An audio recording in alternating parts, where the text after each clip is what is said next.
Former and senior advisor in Trump and Bush administrations, Christian Whiten, and senior director for Foundation for Defense of Democracy's Iran program, Behnam Ben Taleblu. Did I get that right?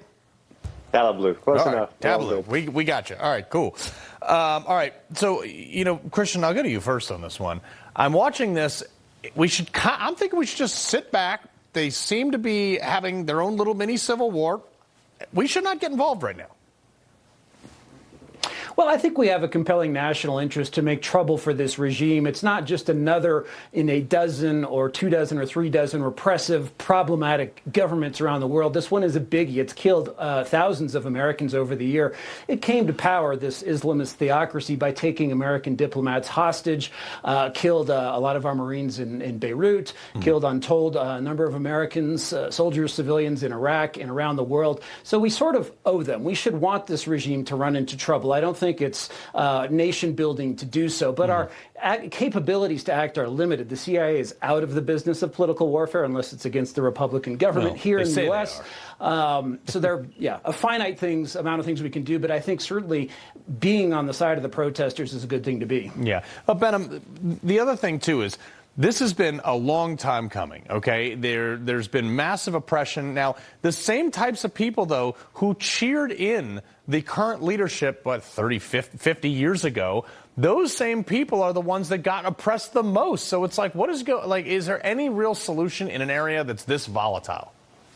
Well, yeah, there really is only one solution, which is to flip the script on the Islamic Republic. I would actually take umbrage with the analogy that it's the same people who were bringing in the revolution that are the ones doing it today. These are the second, third generation that suffered because of the sins of their parents and grandparents, who, by the way, ousted somebody who, compared to every other Middle Eastern autocrat, looks like St. Francis of Assisi. Oh, and by the way, when that somebody was in power there, the Middle East was a heck of a lot more stable, a heck of a lot more prosperous, and there was a real U.S.-Iran relationship that was grounded in security and principles, and there was a real Israel-Iran relationship that was grounded in security and grounded in principles. And listen, if you're listening to the chants of the protesters, it's all about finding a way to put Iran first, make Iran great again.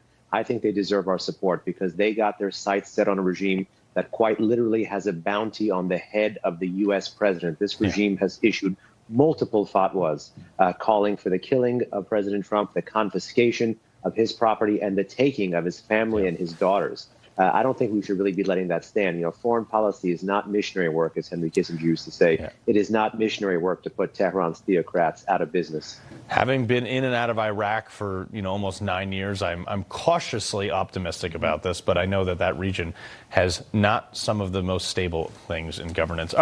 Let's go over to L.A., Christian.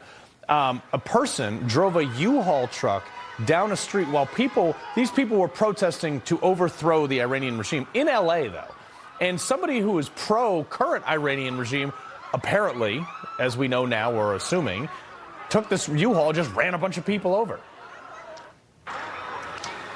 Yeah, it's very shocking, and it's a reminder that Iran does have operatives around the world who are exporting terrorism, committing, acts up to and including murder. In the 2010s, they were caught colluding with someone they thought was a hitman who was going to stage a mass casualty attack against an ambassador accredited to the United States in Washington. This Iranian operative was fine with plenty of collateral damage, dead Americans everywhere.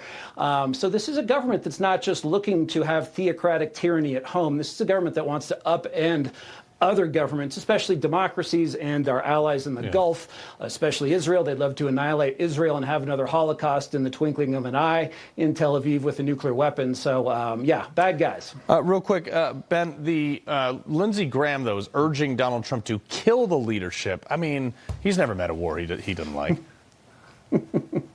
Well, I would say, actually, it's better not to replicate the Maduro model with respect to Iran. First and foremost, you got to kind of work your way up there right now. Unless you're going to nest that policy into a larger U.S. strategy, I would say there's significant room for improvement both on the kinetic side as well as on the non-kinetic side when it comes to U.S. policy towards Iran. I mean, just take a very quick look at what's going on the street right now. They're using military-grade equipment to jam Starlink satellites. Perhaps that's where the bulk of military attention in the short term should be focused. No, excellent. Christian, Behnam, we appreciate it.